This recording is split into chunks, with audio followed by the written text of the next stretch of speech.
చెప్తున్నావు కానీ ఇది గవర్నమెంట్ పాలసీ ప్రకారం గవర్నమెంట్ ద్వారా నువ్వు వచ్చుంటే నువ్వు కాంట్రాక్టర్ ద్వారా వచ్చిన ఆమె వాళ్ళే మాత్రమే మీరు కాబట్టి అది పిలిపించి ఎందుకు మాటించినావు ఆయన చేతిలో పవర్ ఉంది మీకు ఖచ్చితంగా మేము న్యాయం చేస్తాం ఒకవేళ మీకు ఉద్యోగాలు ఇప్పుడు కొత్తగా వచ్చారు మీరు మీకు ఉద్యోగాలు ఉన్నాయి ఒకవేళ ఇంకో మాట చెప్తా కాంట్రాక్టర్ టైం అయిపోతుంది అతని కాలం అయిపోతుంది అతను ఎవరు ఇవ్వడానికి నిజమే సార్ అప్పుడు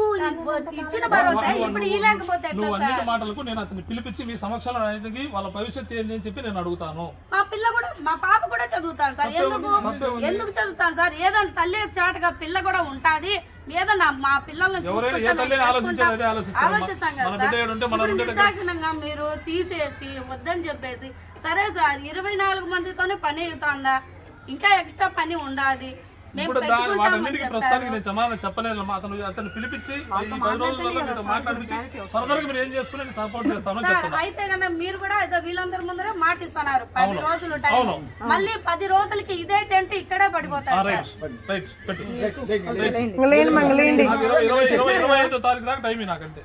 ఈ రోజు 12 25వ తారీఖు దాకా టైం లేదంటే ఈయన కూర్చోబెడతాం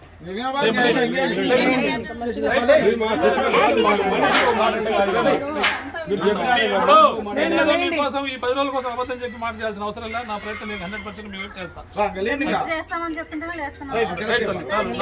ఇప్పుడు మీరు గౌరవం చేంజ్ చేస్తున్నా నేను కూడా అంతకంటే ఎక్కువ ప్రయత్నం చేస్తాను వాళ్ళ మాటలు వీళ్ళ మాటలు మీరు నమ్మితే మాత్రం నేనేం చేయలేను మళ్ళీ రేపు అట్లా కాదు వాళ్ళేదో ఈయన అట్లా కాదు వాళ్ళు ఈయన చెప్పినారు సార్ మీరు ఎందుకు లేచినారు ఇది ఎన్ని మాటలు చెప్తే నేనేం చేయలేను అది మీ చేతిలో ఉంటుంది మీరు నన్ను నమ్మి లేచినా నేను కూడా మీ చంద్రశేఖర్తో మాట్లాడతా నా వైపు నుంచి ఏం చేయాలో 100% మీకు చేస్తాను చెప్పింది కదా మళ్ళీ కూర్చొని ఈసారి నేను వచ్చి చెప్పినాను విన్నావు కదా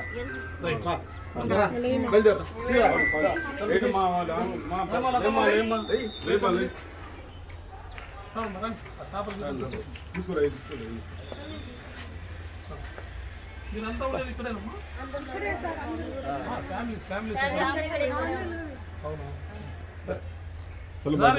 నేను ఒకసారి వాళ్ళ నెంబర్ తీసుకోమ్మా పిల్లల నేను ఒక నెంబర్ తీసుకొని వాళ్ళతో మాట్లాడి నేను అప్డేట్ చేసుకుంటాను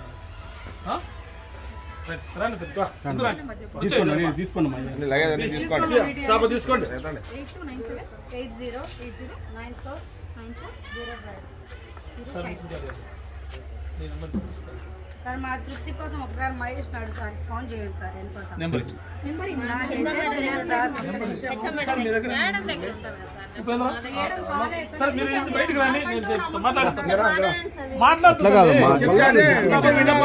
క్లోజ్ చేస్తాము మళ్ళీ ఫోన్ చేపిస్తామంటాడు ఆలోచించండి రండి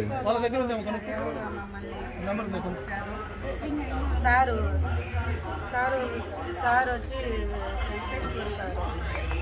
మీతో మాట్లాడుతానన్నారు